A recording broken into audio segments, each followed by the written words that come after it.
Trust yourself, you know more than you think you do. Most middle-class whites have no idea what it feels like to be subjected to police who are routinely suspicious, rude, belligerent, and brutal. There are only two things a child will share willingly: communicable diseases and its mother's age. The child supplies the power, but the parents have to do the steering. On the average, older parents are more flexible, tolerant, understanding, and happy in childcare.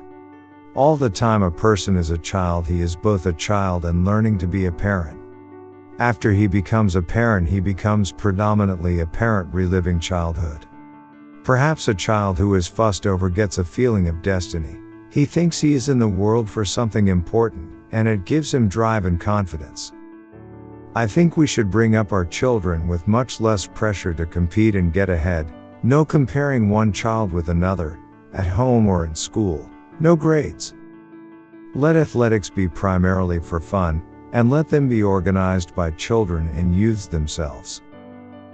The more people have studied different methods of bringing up children, the more they have come to the conclusion that what good mothers and fathers instinctively feel like doing for their babies is the best after all. To win in Vietnam, we will have to exterminate a nation.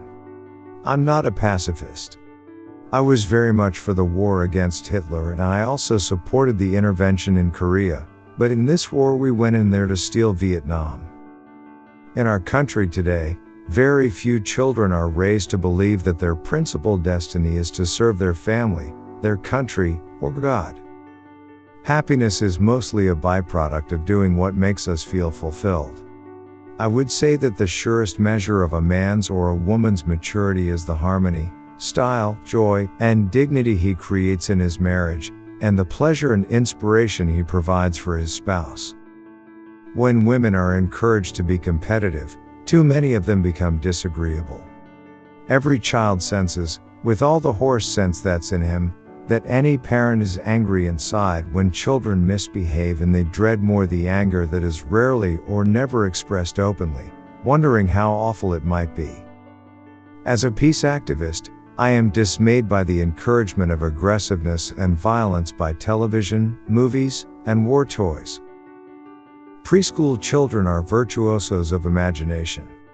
What is the use of physicians like myself trying to help parents to bring up children healthy and happy, to have them killed in such numbers for a cause that is ignoble? People have criticized me for seeming to step out of my professional role to become undignifiedly political. I'd say it was belated realization that daycare, good schools, health insurance, and nuclear disarmament are even more important aspects of pediatrics than measles vaccine or vitamin D. I was proud of the youths who opposed the war in Vietnam because they were my babies. We all end up at least somewhat like our parents, especially in the way we deal with our children. A surprising number of scientific advances have been made and masterpieces of art created by individuals just on the threshold of adulthood.